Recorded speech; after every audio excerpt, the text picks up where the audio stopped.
Alright, ladies and gentlemen, welcome to the channel, World of Wrestling.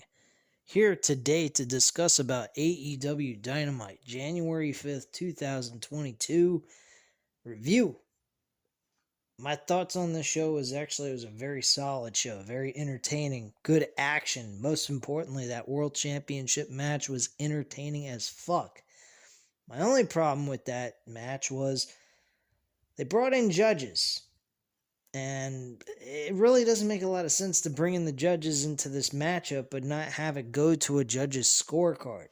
They could have just simply made it an unlimited time, have no time limit to the match and let it go as long as it needed to get an official winner. But I'm not going to totally shit on the whole idea of the match. Because there's nothing to really shit on. This match was practically picture perfect. Hard hitting. These guys really beat the fucking shit out of each other between Hangman Page and Bryan Danielson for the World Championship. I really believed that this match was going to go to a judge's scorecard and then go to a draw to bring these guys to the boiling point where they would compete over the World Championship one last time in a Texas death match. Now, granted, that could still happen, but I highly doubt that is needed at this point since there is an official winner out of these two combatants. So I don't particularly see that actually happening. I kind of think that we will see a new challenger for the World Heavyweight Championship at some point. I would like to see MJF and MJF and CM Punk build their storyline going into the Revolution pay-per-view. I believe it's in March or late February, somewhere around there. If I'm incorrect, I apologize. I think it's March 3rd. Let me just check the calendar on my computer here, see if I am correct or not. But I do believe it was March 3rd, which falls on a Saturday. I'm not quite sure. But I'll check it at some point. But bottom line, I think MJF and CM Punk needs to happen on pay-per-view, not on a Dynamite episode. I don't care what type of Dynamite episode it is. I don't care if it's a special, beach break. I don't care what the fuck it is. It should not be on Dynamite. It should be on pay-per-view. This has a very good build. They did an excellent job tonight doing a little bit more building. Soon enough, we need to see them start, physically getting on each other. I think we need to see MJF stop running like a coward. Tonight could have been that opportunity, but it wouldn't have brought about this great promo that I'll discuss once we get to that segment. But I do have to think that they need to start moving forward with this storyline a little bit more with some actual physicality in some cases. Like MJF beating the shit out of... Okay, so it's not March 3rd. Give me 1 second to see when Revolution is taking place. I did forget when the fucking pay-per-view is supposed to take place. Holy fuck. But yeah, I honestly think that they need to start getting a little bit physical. I think in the next 2 weeks or so, we should see something like that. I think maybe we will see the Pinnacle beat the shit out of CM Punk. Something similar to what they did to Darby Allin.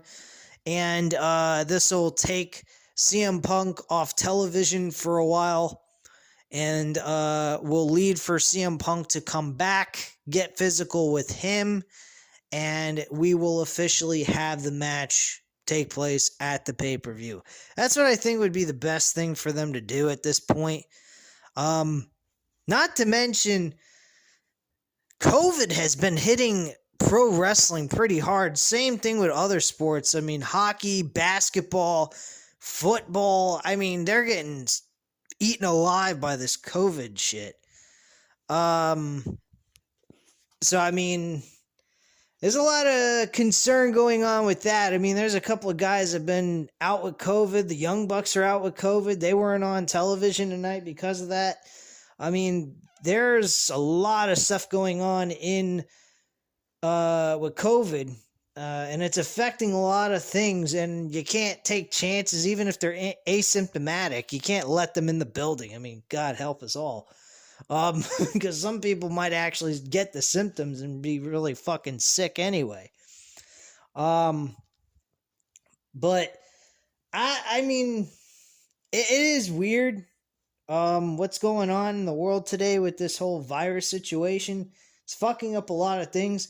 I hope it doesn't mess anything up with this bill going with MJF and CM Punk, because it's been very solid overall.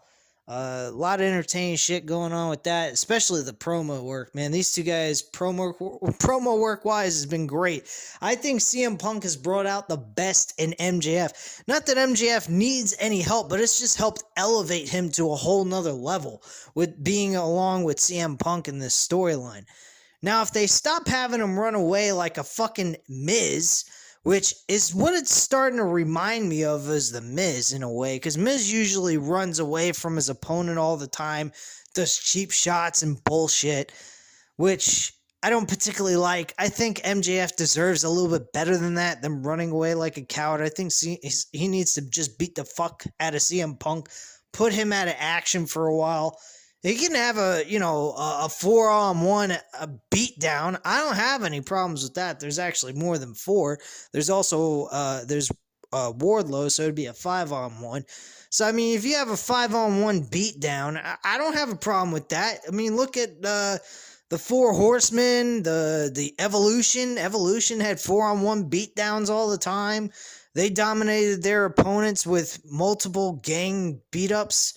I mean, attacks and whatnot. So, and it worked with Darby Allin. So, I mean, it's great stuff. And it also helps postpone whatever they have to do to give themselves more time to sell the beatdown that they did with CM Punk whenever they decide to do this, which I hope they do. It will help them out a lot, because eventually it is going to run out of steam with just doing stupid promos.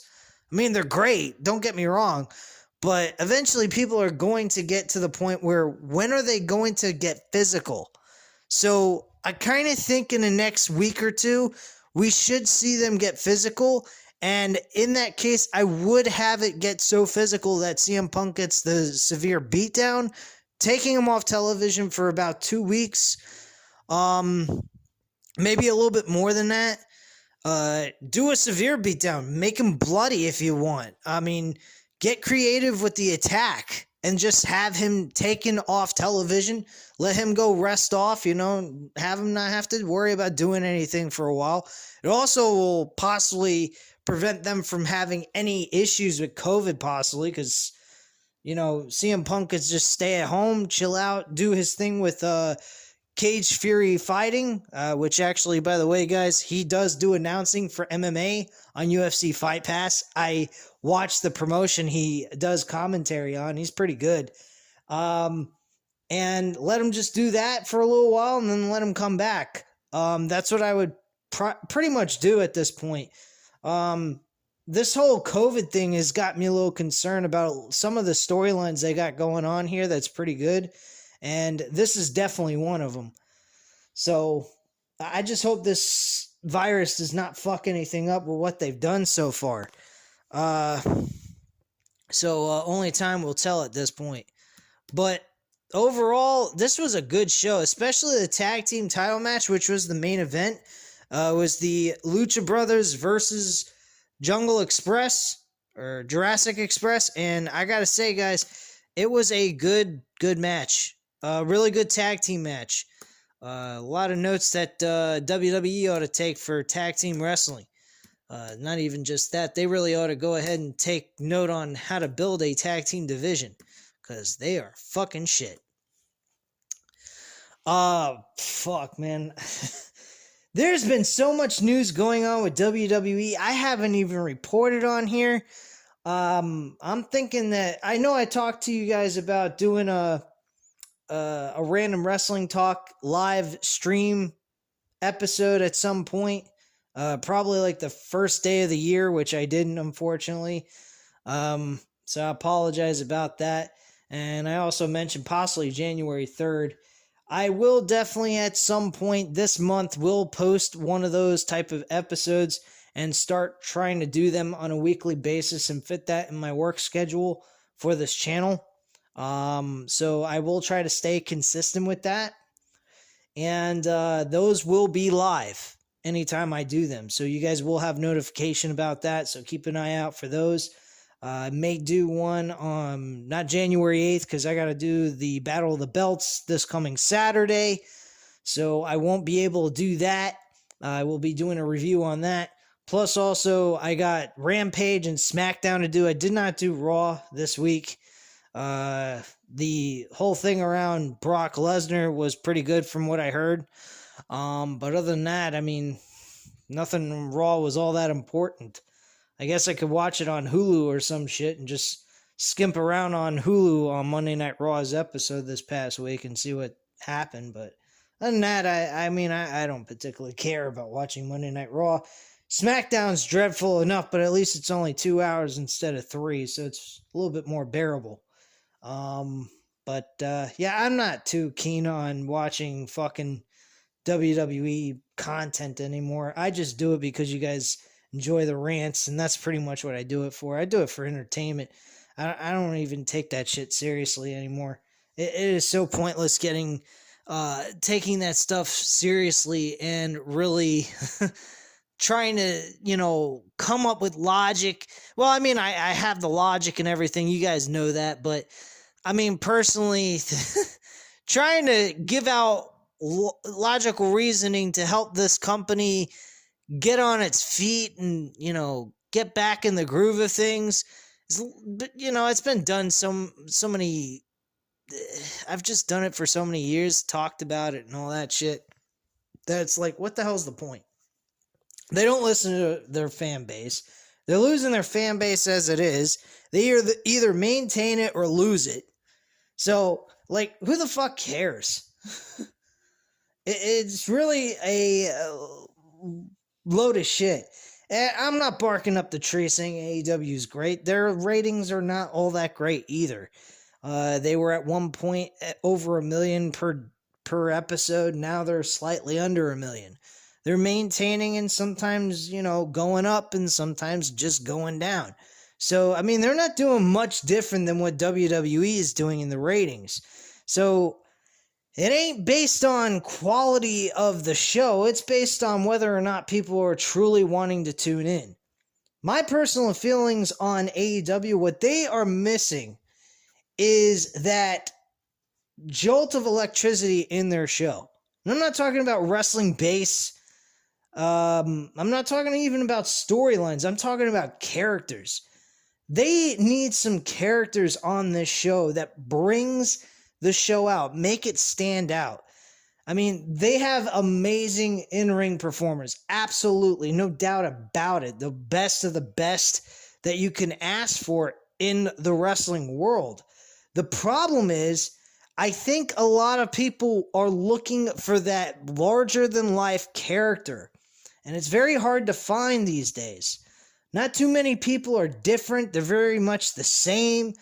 Everybody's just... all the gimmicks are just pretty much very similar. There's only one guy out there. And a lot of people may agree with me. A lot of people may disagree with me. But I think the larger-than-life character in modern-day pro wrestling that has done it, he may not be the greatest wrestler in the world. And I'll be the first one to say he's probably... par wrestler is Bray Wyatt. Bray Wyatt has a creative mind. If anything, they could bring Bray Wyatt in as a creative storyline writer for AEW. He might be able to help the entire show stand out even more than they already are. Maybe create characters that can be, larger than life than what they are, Maybe he could help Jungle Boy be a little bit more, creative with his gimmick. Something, I mean, what we saw with what Bray Wyatt did on WWE was stunning. I mean, he was very, very creative through the storyline he did and everything else with the Fiend character, the Bray Wyatt character, even with the Swamp, the Wyatt family shit. That was fucking great stuff. Very good stuff. It's just he was working for the wrong company while doing those storylines. That's the problem. If he was with a company that cared about elevating and continuing to grow as a character, as a wrestler, and everything else in between, he would have had it all. Bray Wyatt would have been a mega star. He would have been the levels of an Undertaker or something.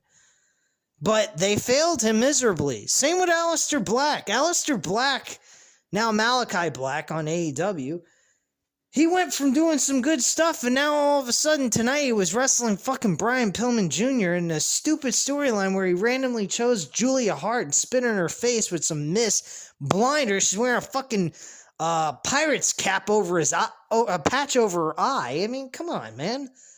You go from doing shit with Cody Rhodes to going to Brian Pillman? I mean, no offense to Brian Pillman, but he ain't on the main card every week on Dynamite. Come on. He's on fucking Dark most of the time. And once in a blue moon on the main card of Dynamite. Let's get real, guys.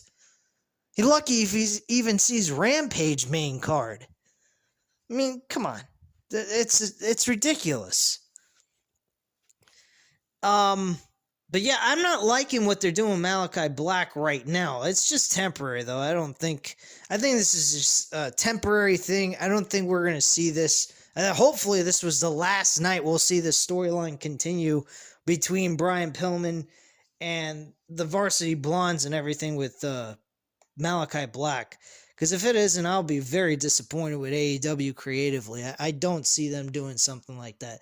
I think this was just a momentary thing to give him something to do on television, and that's really all there is to it. But let's get right into it. The very first match, of course, was Hangman Page and Bryan Danielson for the AEW World Championship. These guys were bloody from beginning to end, practically, almost. Bryan Danielson, man. Whew. He was cut so severely, he was bleeding like a stuffed fucking pig. It was ridiculous. And Hangman Page was bleeding first in this match. These guys fought old school, man. Hard hitting. Every fucking time they hit each other, you could feel it. You could hear it. It was so like watching a New Japan wrestling show between these two guys. They fought strong style in this match. This was an unbelievable matchup. If you didn't watch it, man, you better go back because you missed a hell of a fucking match. This match went, I believe, almost 40 minutes. And I really thought it had the ability to go the distance for another hour, for the full hour, and go to a judge's scorecard, and then it would be a draw. The way the match was looking by the time they were, going back and forth by near the end of this match, if this match would have continued and Bryan would have kicked out and then they swap right back to Bryan on the offense and then back and forth continuously throughout the rest of the match that they had left for 60 minutes, this match would have been a draw. Because bottom line, they both had the same amount of offense in this match. It just happened to be that Hangman Page was able to get the buckshot lariat and get the 1-2-3 afterwards. So he managed to pull this out, but man, these guys really fucked each other up big time. I don't know if they, intentionally bladed themselves, which more than likely is what they did, or they happened to go ahead and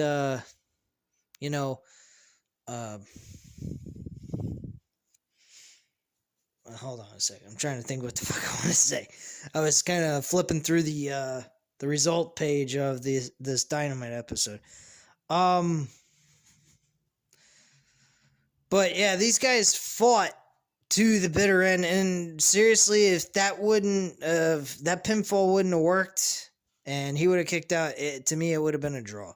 That's all I really have to say. I lost track of what the fuck I wanted to say on that, but I apologize. Anyway. We had the Acclaim cut a promo on Darby Allin and Sting. Apparently they fucked him up on Rampage this past Friday night. From last week, I did not watch the episode. I have not watched Rampage in 2 weeks. That's unusual since the beginning of this show started on TNT. I have never missed a beat. But between Christmas and New Year's Day, I kind of just fell off the bandwagon from watching that shit. But unfortunately, it is what it is. Not that I probably missed anything, but apologize for anyone that was interested or hearing me talk about AEW Rampage. But you will be getting your Rampage review fix on Friday night. So that's a guarantee promised to you by World of Wrestling. All right, now let's move on to Maxwell Jacob Freeman versus Shawn Dean. This was a nothing match. The match was supposed to take place. MJF went ahead, was about ready to take the, go ahead and do the match. Fortunately, CM Punk ran down the ring, and he wanted to kick his ass. He ran away like a little bitch, so what happened? He ends up hitting Shawn Dean with a GTS and costing MJF the match, and MJF loses. Shawn Dean gets the victory by disqualification. Then the promo came about. This promo was fucking unreal. It pretty much said very similar things in the last couple of weeks that's taken place, but a few extra things that were added to it. One was mentioned that MJF is just a little pissed. MJF says that CM Punk's just probably a little pissed off that he mentioned. Okay, let me correct myself. He states that MJF states that CM Punk claims to be like Rowdy Piper. Unfortunately, though, Rowdy Piper had the moment and the skill set to make it to main event WrestleMania. Unfortunately, CM Punk, he never did. I thought that was fucking great. I really thought that was awesome. MJF then goes on to say stuff like, well, maybe if after my contract's up with AEW, maybe I'll just go over to the other company and headline WrestleMania in the main event. And CM Punk looks at him and he goes, you do that. You go ahead and see what it's like on the other side of the fence and see how green it is. And you tell me how great it is after you show up for a buy one, get one free pay-per-view show. That was fucking awesome. I absolutely love that comment because it's true. WWE's ticket sales are fucking terrible. These shows are dead. There's no one excited when they're in those arenas. And you can hear how low the sound of the people are in that show. I mean, I watched day one. Day one was quiet as a mouse. I guarantee if I went back and watched that show for the few matches I particularly were interested in watching, which weren't a lot. I mean, like I said, it was like maybe the tag team matches that took place, the World Championship match, and Edge and Miz I thought was okay. Some people may say it was a terrible fucking match overall, and to each his own. I actually enjoyed the match. I do enjoy Miz when he is serious. When Miz is serious, I enjoy his work. But when he is this WWE puppet who has to play along with the scripted lines they give him to say, that is when I start getting sick to my stomach and seeing through the bullshit that he has to say. He's not a serious role. When you give him no script to do and you allow him to cut his own promo, he is absolutely phenomenal. And that is what you can tell by The Miz, that he's a great talker on the mic. The problem is, if you give him a script, he sounds fucking terrible. You brought Miz to AEW, give him no script, I guarantee he'd cut a good promo. Excellent promo. 100% genuine. I truly believe that Because I've seen him do it before. I've seen him do it with Dolph Ziggler. I've seen him do it with Daniel Bryan. Both of them. And he did excellent work with those two guys. 2016, I gotta say, guys, was probably Miz's best year outside of 2009 to 2011.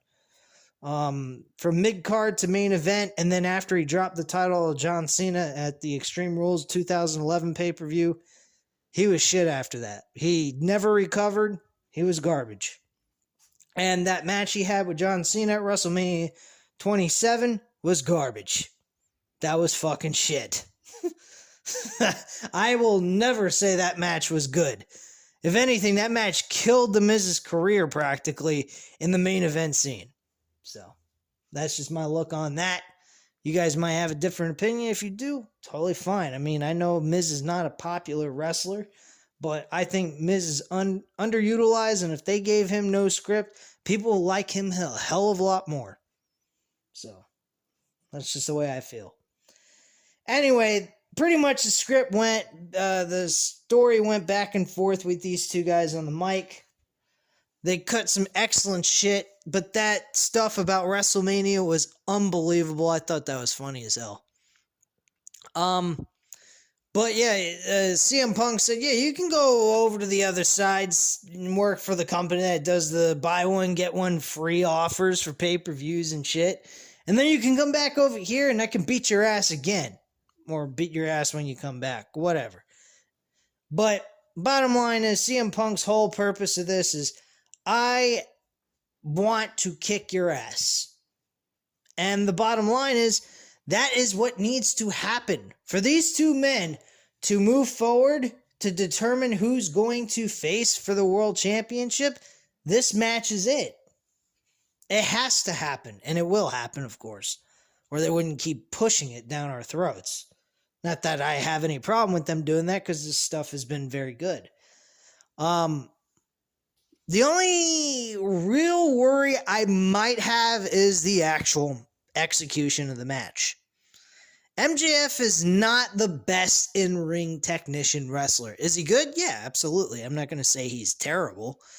He's at least the top 25, maybe top 50 of the best wrestlers in the world, and there's a lot of wrestlers, so saying he's in the top 25 or top 50 is not bad at all.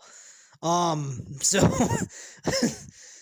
I'd have to give him that, and that's pretty hard to do. I mean, to be in the top 25 or top 50 best wrestlers. If you make it in the top 10, you're a fucking elite professional wrestler in modern day wrestling. So, and that's the thing, MJF is not a top elite wrestler. What helps him in his gimmick and his character is his mic skills. His in-ring ability is not so much the greatest in the world, but he has improved with some of the matches he's had, in my opinion anyway. Anyone else might have a different opinion, that's fine. Again, the opinions are fine, but facts are facts. The fact is, even though, yeah, I may not think he's the best wrestler in the world, as an all-around wrestler, entertainer, ability to talk on the mic, he has the ability to be a top star in this company. You don't have to be the greatest in-ring technician wrestler. There's been a lot of non-talented in-ring technician wrestlers that made it big in a wrestling promotion. So it's all about the gimmick, the execution of the character, and of the storylines that they're put in. And MJF has been great. His last match with Darby Allin, I said it and I'll say it again.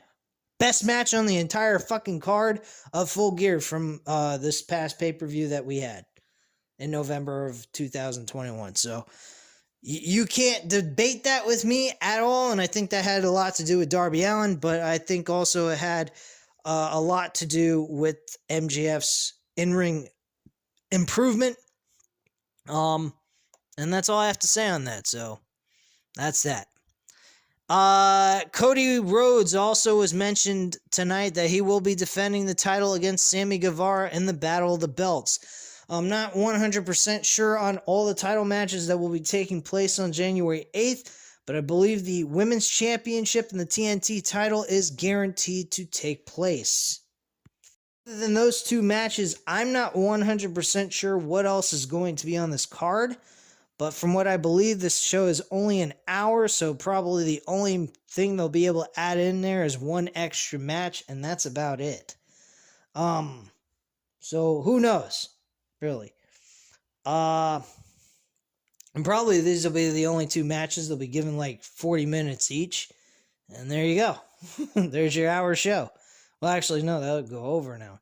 Okay, we'll make them like 20, 25 minutes each. And that'll take up your entire show with like a small promo in between those two matches, and your problem's solved. The entire show is taken care of. So they could always do something like that anyway. All right, so we go straight to Chris Jericho. This is the first time since 1999, April 7th to be exact, based off of the website I'm looking this over on Cage Side Seats. States the last time he was on TBS was on April 7th of 1999. This is when he lost to Booker T on WCW Thunder. All right, I might go back and watch that episode. No, I'm just kidding. Not that that's a big deal. I can always catch that when I do it in chronological order. Anyway, which is what I do on Peacock anyway. I watch WCW shows. I'm really tired out from WWE. Unless it's the Attitude Era or Ruthless Aggression Era. Otherwise, it's shit. PG Era sucked. And it's still going on to I don't even know what era we could say WWE's in now. I guess the shit era. Which technically PG Era was the shit era anyway, and it's gotten even worse. So who gives a fuck? Anyway. Alright, so let's move into it. So Chris Jericho says it's great to be back after 2.0 hit him in the face with a chair 6 weeks ago and put him down. It took a while to get the cobwebs out of his head, and he didn't return to save Eddie Kingston. He came back to take it to those 2.0 dipshits. The 2.0 dipshits enter the ring. They welcome Jericho back, and he calls them Terrence and Phillip. I thought that reference was funny as shit. I don't know where the reference is coming from, though.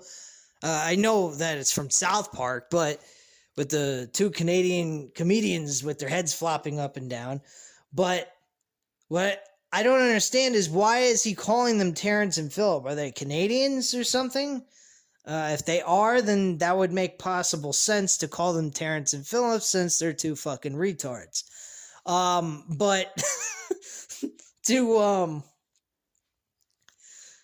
call them Terrence and Phillip, it doesn't connect with me with the joke with the gimmick, the thing with the South Park and what they are. I mean, if they're not Canadian and they're trying to be funny, which they're not anyway. I don't know, but whatever. I thought it was funny, though, to use the Terrence and Phillip reference from South Park, though. So Matt Lee says he's a real funny guy, and says they gave him a little bit of a taste of a steel chair. They asked, how did he like it? And Chris says he didn't like the taste, but he can't stop looking at Lee's square head. It's like a post-it note. Jeff Parker says, with all due respect, shut your mouth. And Jericho calls him a pinhead. Now, he goes on to say dipshit. He says this and he says that. But he never goes ahead and calls the other guy. What was his name? I don't even know these two guys' names. I'm just reading. These guys are meaningless douchebag. Jeff Parker. I don't understand why Jeff Parker wasn't called by Chris Jericho a dickhead. I mean, that would have made a little bit more sense. Calling him a pinhead sounds more like what WWE would use to insult another person. This whole thing here, I could have done without, really. Personally, I could have done without all this shit.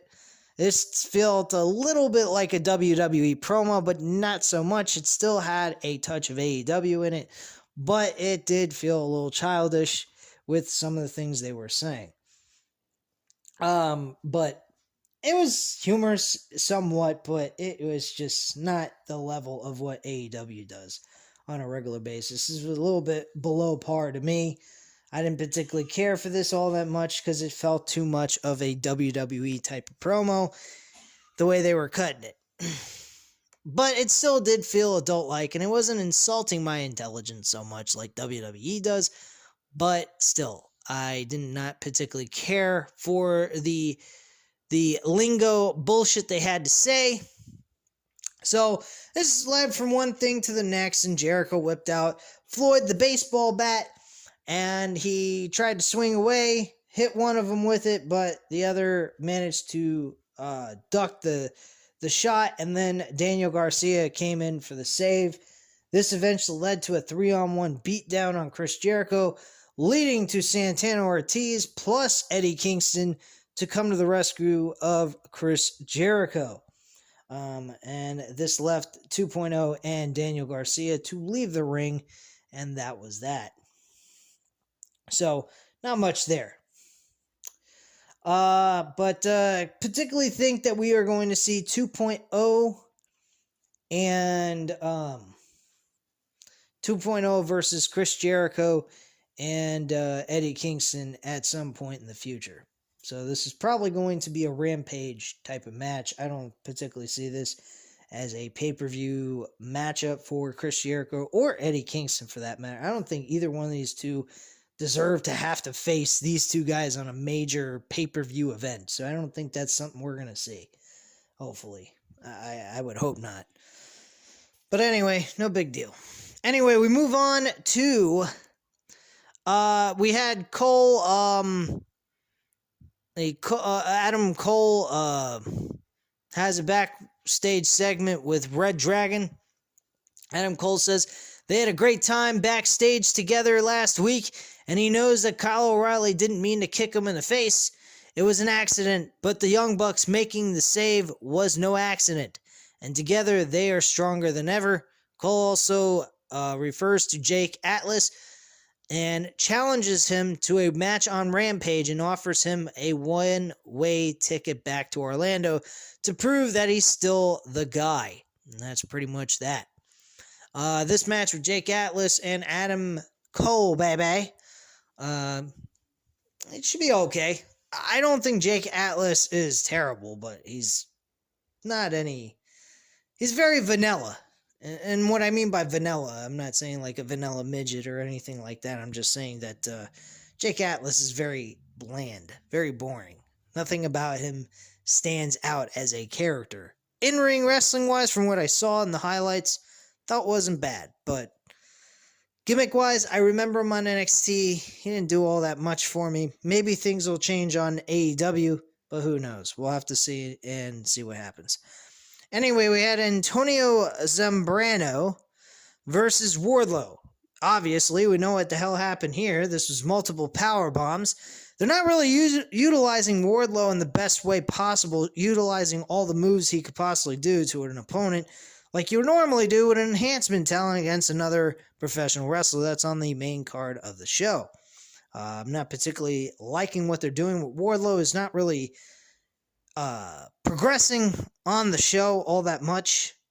Just hitting power bombs after power bomb after power bomb. When he gets in the middle of the ring, what is he going to do with a everyday wrestler on the program that shows up on Dynamite and Rampage every single week? What is he going to do? Just power bomb them to death? Come on.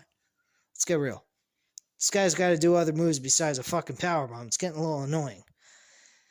But, I mean, he's got an impressive physique. I'm not going to deny him of that. But other than that, I mean, let's get real. Nothing special about Wardlow yet that I've seen. But we will be seeing Wardlow face CM Punk one-on-one. MJF mentioned earlier in that promo, I forgot to mention, that he was acting as if he was going to go ahead and challenge CM Punk for a one-on-one match next week, but he states Wardlow instead. And CM Punk said, look, you can go ahead and stack up all of the challengers in front of me you want, but once you run out of guys, it's all over. You and I are going to wrestle at some point. So, there you go. So, Warlow is going to finally have a real opponent to wrestle against, and we're going to see what he can do with CM Punk. Can CM Punk bring him to a good match? Can he actually have a good match with CM Punk? Last time I even remotely remember him even doing a good match or having anything solid was that steel cage match against fucking Cody Rhodes in that steel cage match. That was an unbelievable match. That was very enjoyable. But other than that, what has Wardlow done? Nothing. Nothing impressive I've seen. So, whatever. Anyway, we had Jade Cargill go up against Ruby Soho for the TBS Women's Championship. Folks, I am totally pissed off about that. That was the one thing on this show that pissed me off. What the hell is Jade Cargill getting a Women's TBS Championship title? She has shown throughout this entire tournament she has a great physique, yes. Is she good, talking-wise? Yeah, I think she's pretty good. But her in-ring wrestling skills do not accumulate to anything of a champion material type wrestler. This woman does not deserve to have the TBS Women's Championship. I'm very surprised they didn't go with Ruby Soho.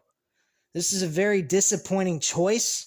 I hopefully do not see her holding on to this title very long. Hopefully she loses it to a more qualified performer that should be able to carry that title. Because personally, Jade Cargill ain't even mid-card championship material. I'm sorry. I just do not like the idea that Jade Cargill got this. And it really pisses me off. This match was god-awful. My father watches wrestling with me from time to time when it comes to AEW. He'll watch AEW. He'll never watch WWE. He fucking hates that shit. But my old man, he was watching AEW tonight with me, he said that Jade Cargill, he's a casual wrestling fan. This is coming from a casual wrestling fan with a brain in his head. He said Jade Cargill has a great physique, but clearly I'm not even a person who's a wrestling expertise in this category of a sport, which is wrestling, and I can tell this woman doesn't know jack shit about wrestling. Because every time she was doing a move with Ruby Soho, she had to act slow to make sure she does it correctly. If it ain't done in normal time, and it has to be done in slow-mo to do the move correctly, you are not ready. You need to go back to the drawing board and get your shit together before you get back out in front of the cameras to perform in front of a live audience. I did not like this match at all. This was a very disappointing choice. I truly believe, based on what she was doing through this entire tournament, which they had plenty of time to make a decision and see what she was doing, was not all that great work at all. I mean, I think her earlier work was better than the shit she was doing in the fucking tournament itself. This is really sad to see Jade Cargill be the women's TBS champion when Ruby Soho is a such better choice to give the title to her anyway.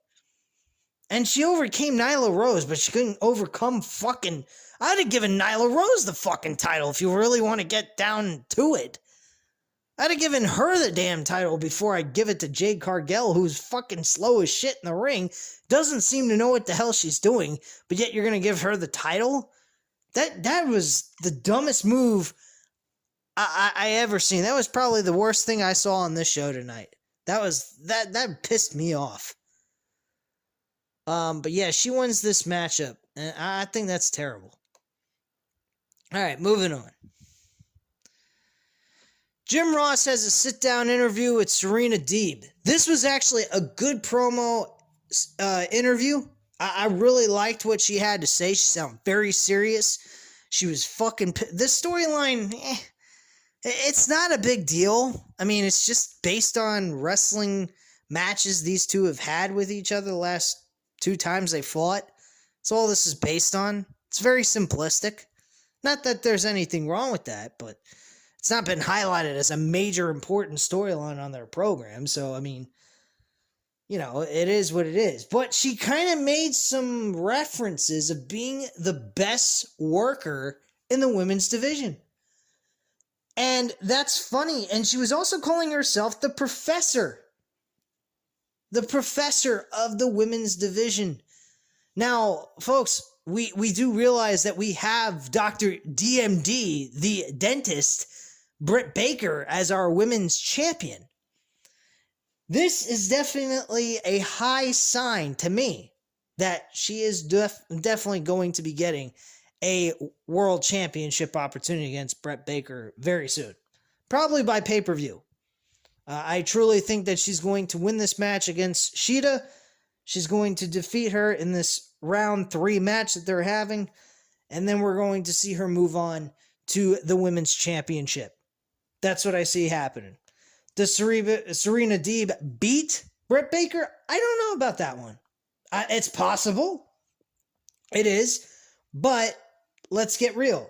Has she been highlighted for the last 6 months to a year in a very high, in a main event type aspect? No. I see her as a one and done challenger, and then Britt Baker moves on to the next challenger. That's really what I see. Unless they do some really miraculous shit with her and turn her into a fucking juggernaut of a main eventer for the women's division. I don't see her doing anything all that important outside of getting a women's championship opportunity. But let me read you what she had to say. She says she wanted to wrestle a civil match with her Hikaru Shida. But Shida kept getting fluke victories, so now it's about hurting her and taking her spot on top of the women's division, which I don't clearly see Shida as the top woman in the women's division, so I don't know where she's getting that bullshit from, but whatever. She's not gonna whine. She takes what she wants. She went into Tony Khan's office and asked for another match against Shida. That's pretty much it. She's gonna take 17 years of anger and frustration out on her ass, and that was basically it. So, okay, big deal. All right. So Brian Pillman Jr. versus Malachi Black. This was just a one-on-one match, no title. Very short, sweet, straight to the point. So Brian Pillman, near the end of this, goes for a springboard in, but trips up, and Black is ready. Malachi Black wins by pinfall with a black mass, and that is it. So that's how the match ended. I kind of missed some of the ending of this match. I didn't get to watch the whole entire thing. I had something I had to do first. So unfortunately I missed it. Not that it was a big deal. Malachi Black, like I said, is in a very, very stupid storyline that I don't particularly care for all that much. So they come back up, and Lucha Brothers are in the ring, and Black is on the ramp. Ruby Soho is about to interview when Team DMD rolls up. She points out that Dr. Britt Baker, DMD, has never beaten Riho without. Okay, this person fucked up. Cage side seats, you fucked up on what you're trying to say. Without her goons. And she should go prepare for her match. Brett and company jump Ruby, and Riho makes a save, and we get a pull apart brawl in the interview area. And that's pretty much that. Commentary hypes up Rampage, and we get a promo from QT Marshall. and Aaron Solo, which Aaron Solo will be competing against Hook in a one-on-one match. This would be an impressive matchup between these two. Aaron Solo, I believe I've seen him wrestle. He didn't do too bad in his own matchup. So this should be pretty entertaining on Rampage. Not that it's going to be that big of a deal, but let's see what happens. Anyway, moving on. Jurassic Express with Jungle Boy and Luchasaurus. Having Christian Cage as their manager in their corner against the Lucha Brothers, Penta El Zero, and Rey Fenix with the AEW tag team titles on line. This match, folks, I thought that the World Championship match was going to be the match of the night. This was actually a good rival to that match. Not that it pulled off the victory of being the match of the night, but it was pretty darn close. This tag team match was pretty darn good. I mean, I wouldn't have booked it as the main event, especially with the fact that the World Championship match didn't go an hour. I would have booked it as the main event, but unfortunately they didn't. They booked it as the opener. I don't know why they keep doing that. I think Hangman Page deserves a little bit more than a fucking opener. I mean, he's the damn world champion. What are they going to do on pay-per-view? They're going to put him as the opener too? Like, what the fuck is this shit? But, yeah, I was okay with the first time. I mean, I did mention I thought this deserved to be on the main event. But again, this being the opener, I didn't particularly approve this idea. But, hey, it is what it is. They gave us and delivered a great match. I think that's the only thing I should care about at this point, given the fact what's on the other side. Holy fuck. I think if I watched enough of that and seriously watched it on a weekly basis, I would probably get so depressed I'd want to blow my brains out, but I'm not going to do that. Just a joke, guys. I don't mean that seriously. But yeah, this main event was a solid match, and the Jurassic Express pick up the victory. I was very surprised they went with this. I'm excited. I'm happy for Jungle Boy and Luchasaurus. I've been talking and praising about them that they should be tag team champions, and they finally were given that opportunity. Lucha Brothers title reign, I wasn't impressed with it. Outside of the match they had with the Young Bucks at the All Out pay-per-view, they didn't do a whole lot with those tag team titles. So it's actually a good thing that this title has been moved on to a different tag team. After the match was over, we had a list of tag teams come out on the stage, pretty much kind of congratulating them, but at the same time kind of looking at them like, your ass is mine. They definitely panned the camera over to FTR, one of the biggest tag team out of the bunch that showed up on that fucking stage. I'd love to see Acclaim have a shot for those tag team titles along this run that the Jurassic Express have the tag team titles. So I kind of hope we see that at some point, whether it's on Dynamite, Rampage, or even fucking pay-per-view. I would give Acclaim a shot at a pay-per-view matchup. I would never give them the tag team titles yet. I think they need a little bit more build-up and give them some wins, an actual serious win streak, a couple of good storyline matches, and then eventually leading them to a tag team championship match for them to actually win it somewhere down the line in the next few years. Or maybe in a year, I should say. I mean, if they do a really good job this year, I wouldn't say no to giving them a tag team title run in 2023. But right now, I wouldn't say yes to that just yet. They're in the works of doing that, but not at the level that I think they should be at this point to win the tag team titles. So that's pretty much that, guys. There was a moment in this matchup that really blew me away and left me dumbfounded, actually. I forgot to mention. There was a blackout. I thought there was going to be an appearance for a new wrestler. There was nothing. I don't know what the fuck happened. Was it a temporary blackout? Electricity go out in fucking New Jersey? I guess the building wasn't paying the electric bill, and they decided to turn it off temporarily, or they may have had a snowstorm, possibly. I don't know why I was saying rainstorm, but then again, I'm living in Florida, the only state that doesn't get fucking snow out of the entire country. But, you can't complain about everything. If you live in Florida, you don't get snow, but everyone else does. And it's in the middle of the winter. So, what are you going to do? Anyway, guys, at this time, you know what to do. Hit the like button if you like this video. Hit the subscribe button if you're not already subscribed to the channel, of course. And leave a comment down below. I'll definitely get back to you on that. And I thank you guys very much for watching. Have a great night, guys. Bye.